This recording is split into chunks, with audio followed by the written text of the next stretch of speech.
Bienvenidos amigos a otra edición más del Show de Bocaranda, en estos especiales que estamos haciendo precisamente referidos a la situación venezolana. Me da muchísimo placer y además de verdad que estoy honrado de que Gerardo Blay, que está llegando de las negociaciones fallidas, cortadas por el gobierno por primera vez de esas reuniones de Noruega y en Barbados, pues nos haya permitido entrevistarlo por primera vez en estos días recién llegaditos y cuando ya apenas se conocen las noticias de ese diálogo truncado. Ahora, Gerardo, te agradezco mucho y sobre todo que te escuché dando unas explicaciones extraordinarias y parte de eso recogí en los reuniones que voy a citar más adelante, pero ¿cómo arranca todo esto? ¿Cómo arranca ese diálogo que terminó el gobierno de Venezuela levantándose, el gobierno de Maduro? Pero ¿cómo arranca todo esto? Bueno, primero por el contrario, el honor es mío. Yo tenía muchos meses callado, silenciado, lo sé. porque las reglas del proceso de negociación para los delegados así lo exigían. Y lamentablemente yo tengo el defecto de ser abogado y cumplidor de las leyes, ¿no? Y de las reglas a las cuales me someto. Entonces no declaré y no siquiera puse un Twitter sobre todo el proceso. Y no lo puse, además, habiendo visto pues versiones, y tú las debes haber visto como buen periodista que eres, de cualquier cosa que decían que se está discutiendo ahí, o la gente inventaba unas barbaridades y unos sesudos analistas que creen que tienen mucha información inventaban una cantidad de barbaridades que yo decía, ¿de dónde sale todo esto si yo estoy aquí y eso no es lo que estamos discutiendo aquí? Pero bueno, en todo caso, son gajes del oficio y no podíamos ni siquiera defendernos, ¿no? Por las reglas que habíamos suscrito. En todo caso, esto surge, digamos que como en febrero,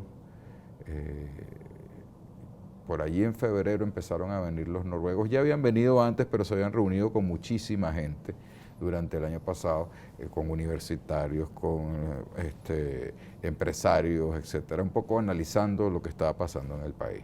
Y luego, ya en febrero, comienzan un proceso de pendulación, una negociación pendular, como la califica el querido profesor Niken, Pedro Niken. Y eso es lo que es técnicamente, donde identificaron cuáles eran los factores de poder que podían tomar decisiones en el país y que podían ser negociadores o negociar para buscarle una salida pacífica y democrática al país. Y al haber identificado, pues por supuesto, uno era muy fácil identificar que era Maduro y su régimen, y el otro evidentemente se había convertido en Guaidó, la Asamblea Nacional, el reconocimiento de todos los países, casi 60 países en este momento, el reconocimiento a su presidencia interina, pero también el reconocimiento y la legitimidad de la Asamblea Nacional como cuerpo. Esto los hizo pues plantearnos unos primeros acercamientos en los cuales Fernando Martínez Motola y yo estuvimos delegados de Guaidó para este primer encuentro, estos primeros encuentros, y empezamos a dilucidar una agenda sobre lo que podía discutirse en una futura y posible negociación. Todo esto era pendular, es decir, Maduro había nombrado unos delegados, en este caso el que continuó, que fue Jorge Rodríguez, y íbamos en una pendulación, ni siquiera nos veíamos o nos hablábamos, ¿no? Pensó esto, y yo creo que esto debe estar incluido, nosotros creemos que esto debe estar incluido. Es decir, eso era en tres casas, una casa para los noruegos en el medio y ustedes una casa para cada uno. No, eso era aquí. Eso era aquí, antes de irse. Okay. Eso era antes de irnos. Entonces, cuando ya se construyó más o menos una agenda de consenso, en donde estaban los puntos que a nosotros nos permitían aceptar entrar en un proceso de negociación, si esos puntos no hubieran estado en la agenda, no hubiéramos aceptado, o nuestros mandantes incluso, ni siquiera nosotros somos unos delegados que recibimos órdenes, mandatos, tanto de Guaidó como de las fuerzas políticas mayoritarias de la Asamblea Nacional. Y nos dieron el mandato entonces nos autorizaron un primer viaje a Oslo, donde iban las dos delegaciones y también se hizo un trabajo pendular en dos sitios distintos y había un sitio de encuentro donde nos llevaban unos carros y policía y qué sé yo, y nos regresaban a los hoteles, unos hoteles bastante tampoco, por cierto, que no eran de esos, como dice Maduro, de 5 estrellas, no, eran unos hoteles muy alejados sencillo, de la ciudad, muy sencillo fuera de la ciudad. Los noruegos no se caracterizan por ser muy Nada, ostentosos, más bien son una gente muy sencilla, sí. con mucho dinero, pero no hacen aspavientos, no son ostentosos. No son unos nuevos ricos. Es decir, los nuevos ricos son los que se ponen, pero al que le ha costado producir y echar un país para adelante y tener unos niveles de vida como los que tienen, gastan en lo que tienen que gastar y no andan con ostentaciones. Entonces, pues finalmente allí se terminó de amarrar lo que se iba a discutir y comenzó un proceso que después derivó en un sitio más cercano. Se estuvo viendo todos los sitios de Latinoamérica donde se podía mudar esto, porque hacerlo en Venezuela le iba a impedir, iba a tener una guerra de micrófonos y de periodistas buscando. Bueno, hasta en Noruega nos fueron a buscar. Una periodista salió diciendo un día, estaban aquí en esta Cancillería en el piso 2, y era falso. Una periodista que había ido de Colombia. Y yo la veo en las redes y yo digo, pero esta señorita, ¿de dónde sacó eso si nosotros no estamos allí? Nunca hemos pisado ese sitio que ella está diciendo, ¿no? Bueno, total, muchas bolas, pero claro, la desinformación también causa eso. Sí, señor. Pero nosotros no podíamos hablar, primero porque todo el proceso estaba apenas naciendo, estaba muy débil, y segundo porque las reglas para dar pie a lo que tú dijiste, que es que antes se negoció en el mundo entero, se negociaron muchas cosas, guerras, situaciones, pero no había redes sociales. Totalmente. Y esa es la gran diferencia. Fíjate que la negociación de ETA con el gobierno español, ¿sí? No había ni cese al fuego ni nada. Estaban, bueno, la ETA seguía poniendo bombas, el gobierno español y la policía los seguían metiendo presos, buscándolos, etcétera, y estaban negociando primero dentro de España y después se fueron fuera de España y continuaron las negociaciones, y Batasuna entró en el proceso, ETA entró en el proceso y terminó con la pacificación y el acuerdo para que se reinsertaran en la vida democrática, o se insertaran, porque no se habían insertado antes, en la vida democrática, y dejaran la lucha separatista armada, que es la que le hizo tanto daño. Entonces, las negociaciones exitosas normalmente no son públicas. Claro. Creo que uno de los problemas de Dominicana es que el gobierno la utilizó para hacerse publicidad, para tener las fotos. El gobierno de Maduro en ese momento, que era gobierno, ahora no es gobierno, ahora es un desgobierno usurpador, pero en ese momento estaba en el poder, pero la usaba para legitimarse, para meter cámaras, para declarar cada vez un parte. Y para meter mentiras. Y una regla de oro en este proceso de negociación fue que no hay acuerdo hasta que todo esté acordado. Es decir, nosotros fuimos con y eso estaba incluido dentro de la agenda, la propuesta y las reglas de juego. No hay acuerdo significa que o teníamos un acuerdo integral con todo, lo que seguramente entraremos a analizar ahora, o no íbamos a tener ningún acuerdo. Nosotros no fuimos a intercambio de barajitas. No era que en cada reunión nosotros íbamos a decir, bueno, hoy sale el preso tal y el preso tal, y a cambio nosotros no vamos a hacer tal manifestación, o Guaidó no va a declarar tal cosa. Esas cosas no las aceptamos. Esas son las negociaciones parciales que al final van enfriando, van dilatando, van haciéndose eternas, como quería Maduro, y hacen que no llegues a los puntos centrales nunca. Eso se van difiriendo, y entonces vas normalizando el país, que yo creo que es la agenda que estaba planteada con Maduro. Hoy en día, lo creo. Creo que él quería un poco normalizar el país, para entonces decir, bueno, ¿cómo me tienen sanciones si este país está normal?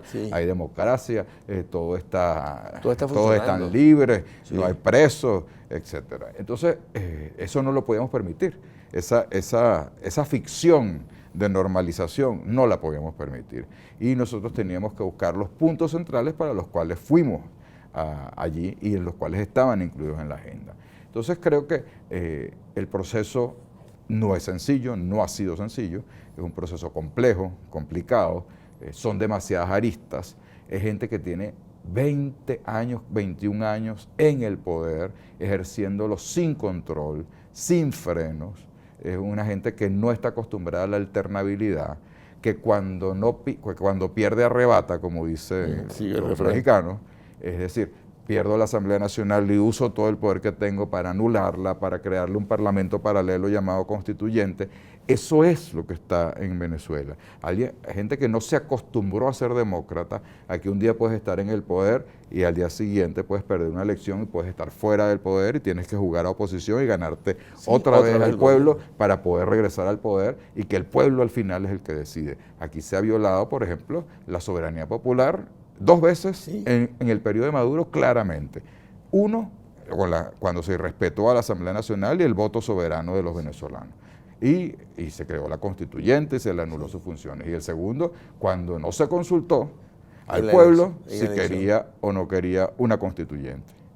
Por no decir en la elección del 20 de mayo, que es otra cosa, porque ahí ni siquiera hubo elección. Ahí hubo, yo escojo con quién. Adelantó fecha y todo. ¿Con quién? Porque anulo todos los partidos, inhabilito a todos los posibles candidatos que me puedan vencer. Yo escojo con quién voy a competir, cuándo voy a competir y cómo voy a competir, con las reglas que yo quiera.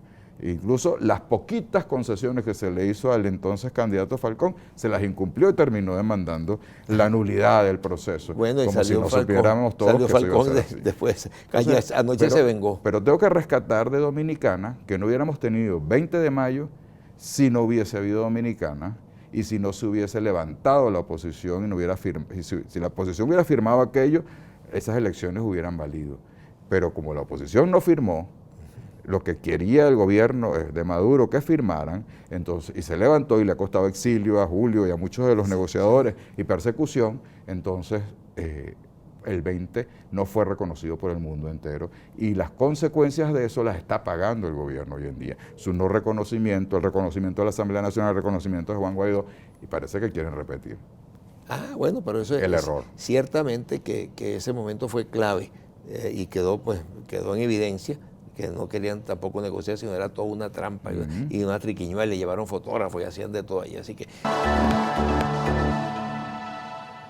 continuamos, amigos, con nuestro invitado, el doctor Gerardo Blay, que fue miembro del Consejo de representantes, del Consejo de asesores, la delegación, pues quiero decir, del grupo de delegados a las negociaciones en Barbados y en Honduras. No. Bueno, Dios, ojalá que fuera una cosa tan seria con gente seria y honesta, pero bueno, ese no es el caso.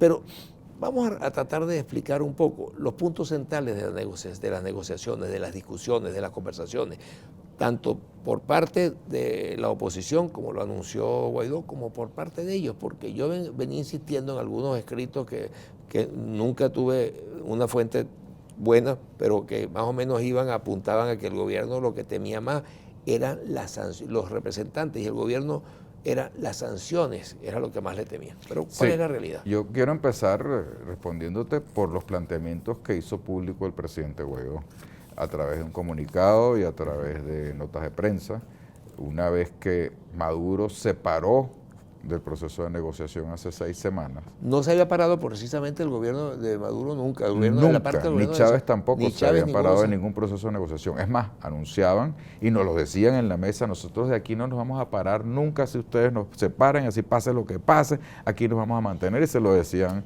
a las facilitadores del Reino de Noruega. Pues no, un buen día, hace 6 semanas, se produjeron unas sanciones, más sanciones, de parte de los Estados Unidos, de Norteamérica, de la administración de Trump, y esperaron con premeditación y alevosía que la delegación completa llegara a Barbados, que los noruegos se vinieran de Oslo a Barbados, que imagínate el viaje, para entonces anunciar: mi delegación no va. Apareció Maduro diciendo: no, mi delegación no va por las sanciones, no sé cuánto, y se pararon. Primero, contradiciendo lo que públicamente decían, pero en segundo lugar, porque ya lo único que quedaba era discutir estos puntos que te voy a decir y tomar decisiones. Y la segunda excusa fue lo del Esequibo. Sí, por favor. Te voy a dar un tubazo. Dentro de las propuestas nuestras para el acuerdo integral, eso no lo he revelado hasta ahora, no lo hemos revelado, estaba precisamente la protección del territorio Esequibo como una de las partes que tenía que ser acordada por ambas partes obligatoriamente y con el apoyo de la Fuerza Armada Nacional. Eso está en las propuestas escritas consignadas por la delegación de Guaidó. Eso iba contra el deseo de Fidel Castro y Chávez. Yo creo que eso le pegó duro. O no le leyeron bien las cosas a Maduro, o se les olvidó, o creyeron que es que eso no queda constancia. Sí queda constancia y escrita porque lo consignamos escrito. Y entonces eso usaron en una segunda ocasión para no regresar tampoco cuando los noruegos pedían que se restableciera la mesa. Y bueno, son 6 semanas que determinaron que ellos estuvieron no solamente en eso, sino además montando su mesita, la mesa que salió la que salió ayer. Pero ¿cuáles eran las propuestas centrales antes de irnos a analizar esos temas? Yo creo que son muy sencillas y muy claras. La primera de ellas era buscar un proceso electoral presidencial justo, libre, transparente y equilibrado para todos los venezolanos. Proceso presidencial, una elección presidencial. Y eso significa, para que tenga esas condiciones de justo, de libre, significa que tiene que tener las condiciones electorales propiamente dichas, incluyendo el cambio del CNE, del Poder Electoral y sus rectores, que no son equilibrados, no producen confianza y que se han prestado para esa elección del 20 de mayo, para la elección de la constituyente y para la cantidad de hechos electorales o supuestamente hechos electorales que no han sido. Y luego las condiciones electorales propiamente dichas del registro electoral, de abrirlo, de que nuestros venezolanos donde quiera que estén en el mundo, sin importar la condición legal en la que estén legal o no en el país donde están, ejerzan su derecho como venezolanos de elegir a su presidente de la República. Para eso se necesitan tiempo, con una observación internacional calificada que también se necesita tiempo. Todas, por ejemplo, la Unión Europea y las observaciones internacionales calificadas te dicen, yo necesito por lo menos 6 meses antes del proceso electoral para hacer toda la observación de todas las etapas, verificación, mandar mis técnicos, Entonces, propusimos un lapso de 6 a 9 meses para celebrar ese proceso electoral. Bueno, ahí hubo otras contraofertas de ello, puede ser a los 9 meses, y es un término que técnicamente nos producía el tiempo necesario para que nuestros venezolanos en el exterior se pudieran inscribir, que son más de 3 millones, para revisión del registro electoral, para hacer todas las auditorías, para hacer todo lo que se tenía que hacer. Según los técnicos electorales nuestros, pues, que han asesorado siempre a la oposición, que son muy buenos, por cierto. Luego, la segunda gran propuesta, bueno, para llegar a eso necesitamos una reinstitucionalización del poder, que es la otra parte, dentro de esa misma propuesta, porque nosotros no podemos ir a una elección presidencial libre, confiable, justa, con estos poderes claro, que demostraron que no son ni justos, ni libres, ni respetan la voluntad popular. Ya lo dijimos, con la Asamblea Nacional, anulándola, anulando sus decisiones y convocando a una elección inconstitucional o permitiendo que se convocara una elección inconstitucional de la constituyente para crear un gobierno paralelo, por decirlo menos, con la persecución, la violación de los allanamientos de la inmunidad parlamentaria, violando todo el debido proceso, el derecho a la defensa constitucionales, etcétera, etcétera, etcétera. No vamos a hacer la larga lista, pero está demostrado que no son poderes autónomos, independientes. Y eso es lo que queremos rescatar para los venezolanos.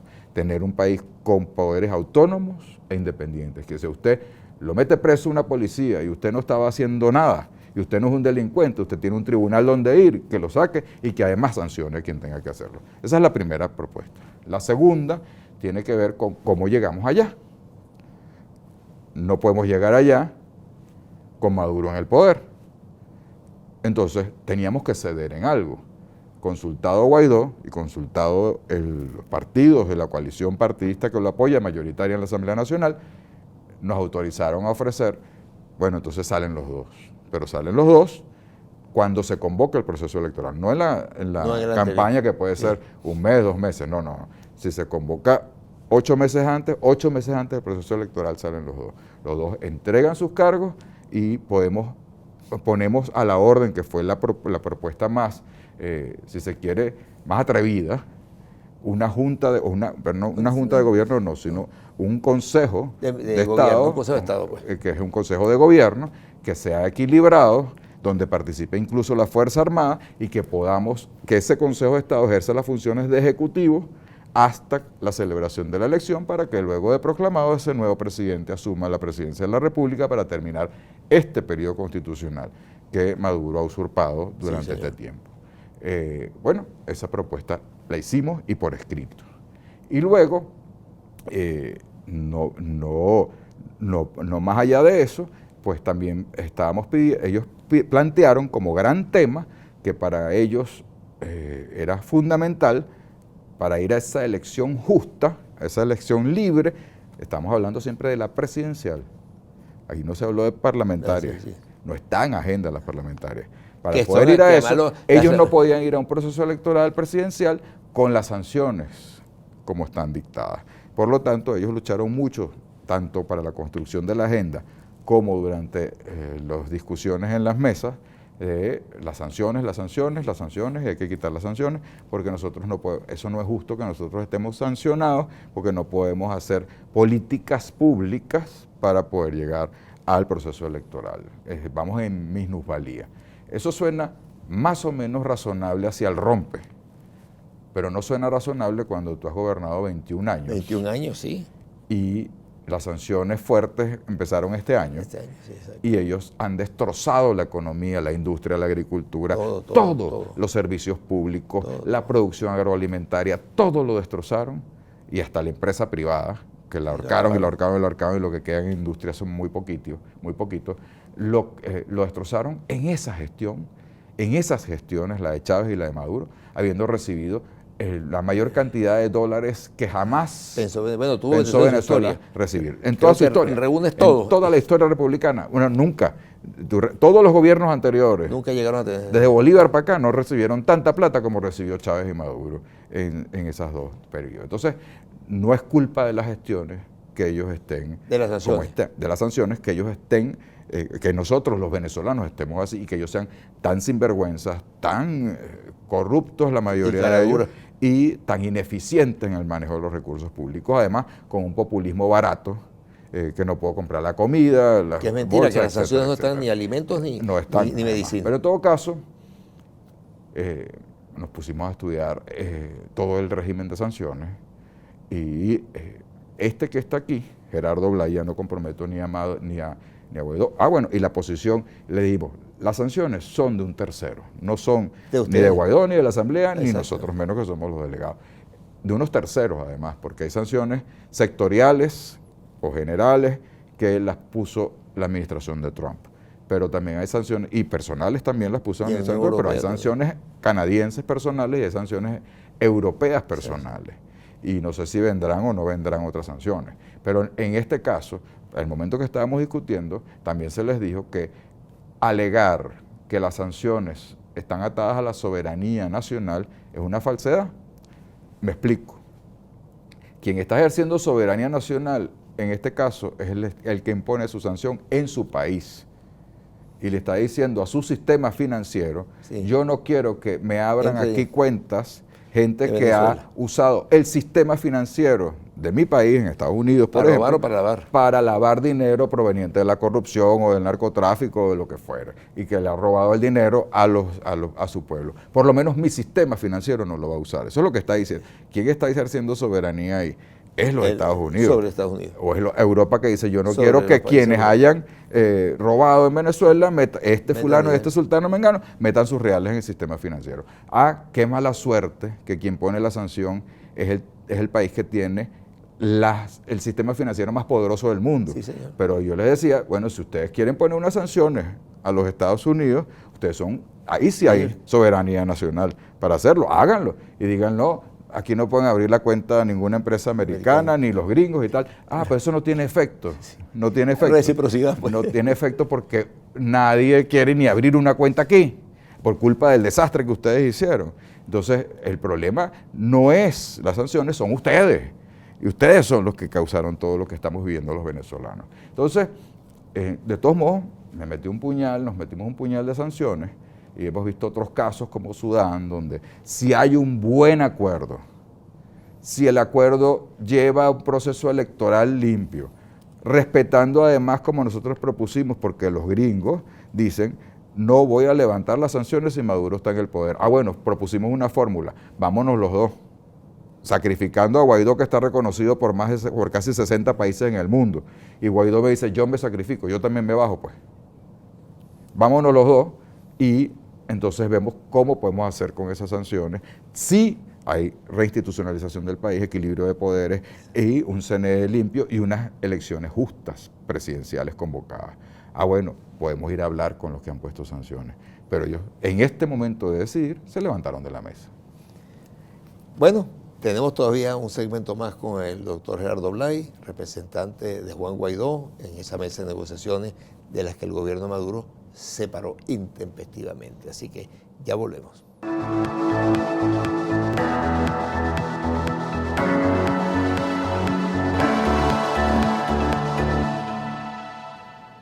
Continuamos conversando con el doctor Gerardo Blay. Gerardo, hay un punto del Esequibo que el gobierno quiso utilizarlo como que por una grabación, por una llamada, que inventaron lo de la farsa del Esequibo, que hemos sabido, el sol sale por el Esequibo, gritan cada rato y hasta que han permitido que se haga de todo en el Esequibo porque es un acuerdo de Chávez con Fidel Castro. Eso lo vengo diciendo yo desde 2004. Fue Chávez por consejo de Fidel Castro, sí, y lamentablemente ni Chávez quiso defenderlo, sino lo entregó, y Maduro era el canciller, sí, señor, en ese momento. Y luego Maduro tampoco ha defendido el Esequibo. Inventaron eso para levantarse en la segunda ocasión que dijeron que no regresaban, ahora no era por las sanciones, sino por el Esequibo. Bueno, Juan Guaidó hasta fue al Esequibo como diputado, sin pensar que iba a ser presidente interino o encargado, fue hasta el Esequibo a defender al Esequibo. Y en el documento nuestro está, en el documento de nuestra delegación, está un párrafo destinado a que el Esequibo tiene que estar dentro de los temas que incluyan el acuerdo integral, dentro de las propuestas nuestras, y además incluir que la Fuerza Armada debe activarse en la protección de nuestro territorio Esequibo, los venezolanos. Pero yo creo que eso quedó claro y fue simplemente una excusa para no regresar. Ese montaje que hicieron de esta mesa con el inefable Timoteo Zambrano y eso, lo venían preparando de antes, mientras iba a alguna parte estuvo en paralelo, parecía. Yo creo que demostró la mala fe, no solamente a nosotros, a los noruegos como facilitadores. Claro, eso lo porque mientras estaban yendo a Barbados y a Oslo y reuniéndose con los noruegos y hablando de que estábamos tramitando y avanzando un proceso de acuerdo, estaban montando este parapeto. Un parapeto. No voy a decir tanto como parapeto, pero vamos a decir lo siguiente. Ahí se va a producir, como pienso yo que va a ser, eso es como mucho ruido y pocas nueces. Así es, cierto. Y eso va a ser mucho ruido, porque ellos van a darle mucho volumen a cada reunión y sueltan unos presos políticos y tal, porque además le tienen que dar algunos logros para tratar de validarlo. Sí. Pero esos logros son inútiles en el fondo para resolver la crisis venezolana, porque los que están sentados en esa mesa no tienen capacidad de resolver nada porque no comprometen a nadie. No comprometen a la Asamblea Nacional, no comprometen a Juan Guaidó, no comprometen a ninguno de los gobiernos democráticos que han reconocido a Juan Guaidó en el mundo. Por lo tanto, no tienen capacidad para llegar a un acuerdo integral que produzca la salida para el cambio en Venezuela. Esto va a ser simplemente un plan B que tenía montado para decir nosotros sí seguimos dialogando aunque nos paramos de la mesa de Barbados, pero no va a funcionar. Ahora, paz, guerra, hay chance de seguir adelante. ¿Qué se puede hacer? Porque la gente está angustiada, a todos nos llaman. Yo no estoy muy optimista en este momento, evidentemente dediqué muchos meses a este proceso. Y está muy fresca la del cierre. Y está muy fresca el cierre, por lo menos de esta etapa. Creo que se equivocó Maduro tremendamente al querer repetir la agenda del 20 de mayo. Igualito. Porque esas aguas trajeron estas tempestades. Sí, señor, sí, señor. Y creo que está creando un huracán mucho más fuerte, que va a afectar más, y es la tristeza que a mí me da, a los venezolanos, al pueblo venezolano, y al pueblo venezolano que está pasando un trabajo terrible, enorme, no solamente en servicios públicos, sino en falta de ingresos, falta de comida, falta de insumos, falta de todo. Salud, de todo. En escuelas, en lo que tú quieras, en lo que el país vuelto ñame, bueno, se nos va a poner peor de lo que ya está, que es bastante malo ya. Uno siempre piensa que no se puede poner peor, y lamentablemente sí se puede poner peor, por la irresponsabilidad de levantarse de un proceso que lo conducía directamente a llegar a un acuerdo para ir a un proceso electoral presidencial con condiciones justas y libres para los venezolanos. Sin embargo, yo creo que todo eso va a producir más temprano que tarde una necesidad, y esta presión completa, Global. porque nadie está, fíjate que ya la Unión Europea se pronunció en contra de ese falso diálogo y respaldando el proceso que nosotros teníamos, e igualmente otros. Esto va a producir consecuencias, evidentemente, pero también yo tengo la esperanza de que en un momento dado, hasta en las peores guerras, hasta para terminar la guerra, se negocia. Yo creo, y se firma el armisticio. Quiero decirte una cosa, que por lo menos reconocieron que la Asamblea Nacional Constituyente no servió para nada, porque la iban a eliminar de un solo trompetazo así. Sí, así, claro. Listo. Bueno, quedó así. De verdad que no ha servido nada. Bien. Ahora, ¿qué va a hacer Diosdado? Bueno, ¿Se va a dejar eliminar así? Ya veremos. Gerardo Blay, muchísimas gracias, y de verdad que en nombre del país me quiero erigir en darte las gracias a ti y a todo el grupo en estas negociaciones, que de verdad que ha costado mucho, y les ha costado a ustedes poner su esfuerzo personal y su valentía para sentarse a negociar con gente en la que es difícil creer cómo se demostró. Así es. Gracias, entonces venimos ya con ronrones.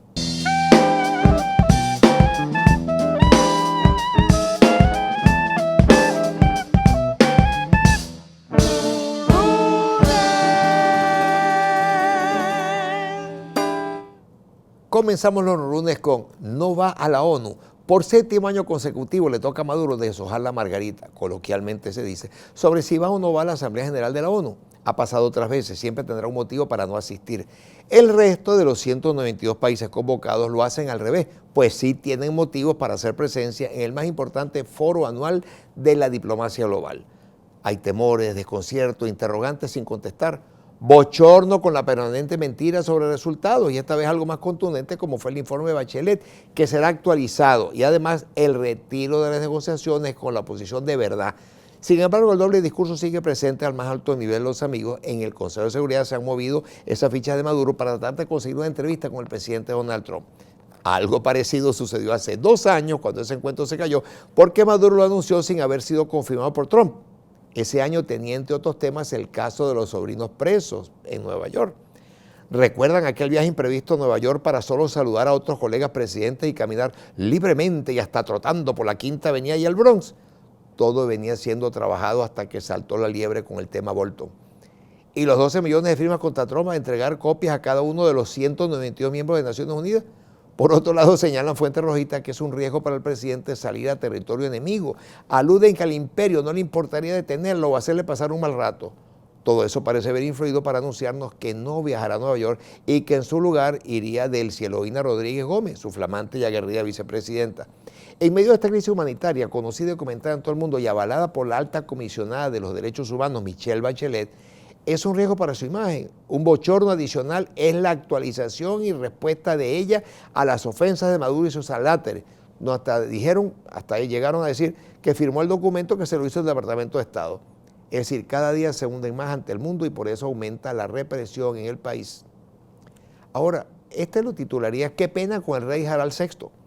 Añádele el engaño a que sometió al Reino de Noruega, a la Unión Europea, al Grupo de Lima y a los Estados Unidos al haber montado un diálogo paralelo con un grupo de bates quebrados de la política venezolana, izquierdoso y, como dicen, Vivianes de Postín de tradición, mientras demoraba y buscaba excusas en las mesas de negociación en Oslo y Barbados, llegando a la ofuscación de acusar a Juan Guaidó de negociar el territorio Esequibo, territorio que entregó él y Chávez por recomendación de Fidel Castro, está muy claro.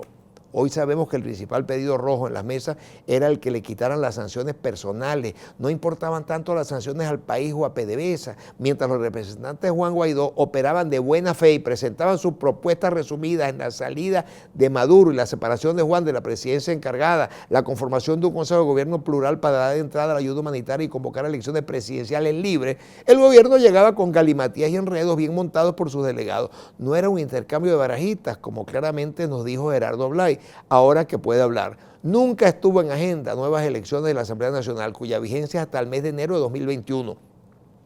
El énfasis en lograr un CNE respetable y confiable, un registro electoral actualizado, auditado y la posibilidad cierta para la diáspora venezolana de concurrir a ese proceso electoral fueron los puntos clave de los demócratas enviados.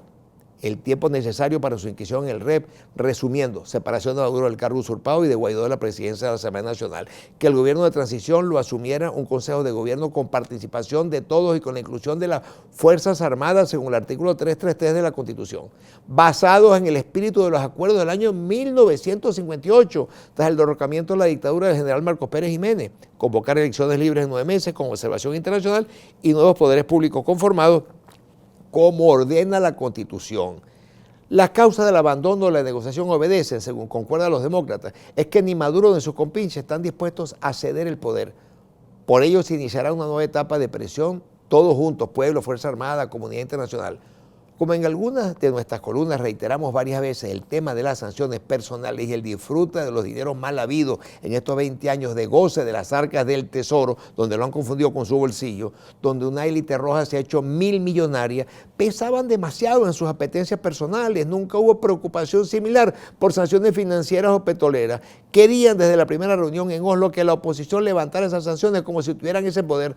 No entendían que eran impuestas por países en los que no se podía tener injerencia en esas acciones independientes y autónomas. Además, quedó claro que en el régimen creen que todos los países se manejan como ellos manejan a Venezuela, como una hacienda personal. No entienden de institucionalidad, separación de poderes, respeto por las opiniones contrarias y mucho menos que su concepto de economía de conucos, de siembras en balcones o en lata, de atraso, de copiar a Cuba o a la Unión Soviética no tienen sentido en el mundo de hoy, y menos en una Venezuela que tuvo libertad económica y financiera y amplio desarrollo en su sector privado, que él fue el gran empleador antes de Chávez. La destrucción de PDVSA absorbiendo funciones de todo tipo, desde alimentos hasta transporte, escuelas, siembra y todo lo que al eterno se le ocurriera, fue acabando con la verdadera función de la empresa. Hoy es palpable el desastre en manos de un militar incompetente, muy lejos de aquel recordado, para que la Fuerza Armada sepa, el general Rafael Alfonso Rabar, primer presidente de la petrolera de 1976 a 1983. Ese fue ingeniero, gerente, ministro y militar, graduado en el Instituto Tecnológico de Massachusetts. Fue además el creador de las industrias básicas de Guayana, fundador de Ciudad Guayana y el desarrollo hidroeléctrico del Caroní. Lamentable para el país lo que hoy pasa y que nos hace ser el hazmerreír del globo. Un par de gobiernos que tuvieron en sus manos la más grande fortuna petrolera, amigos, dilapidada y robada sin control alguno. Solo pensemos en esta nueva oposición de comiquitas con la que pretenden engañarnos. Es la misma oposición que usó Maduro en 2018 para reelegirse. Bien lo dijo el doctor Blay, si había una luz, había que intentarla.